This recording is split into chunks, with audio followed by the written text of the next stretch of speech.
Guys, welcome back to Zik the Programming Guide channel. My name is Beatrice. In today's video, I'll be showing you how to change payment method account on Google Play Store. So if you want to change your payment method on the Google Play Store, this guide is for you. So first thing you have to do is open up your Play Store app.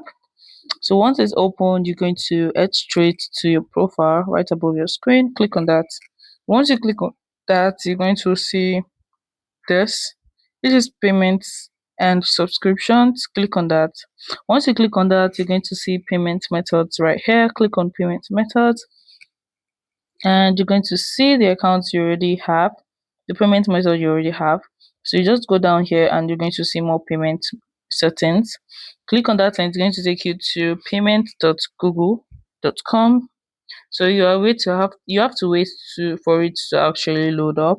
So once it's loaded, they're going to bring out your payment method in your Google Wallet that's already been there. So you can just simply see where it says remove or edit.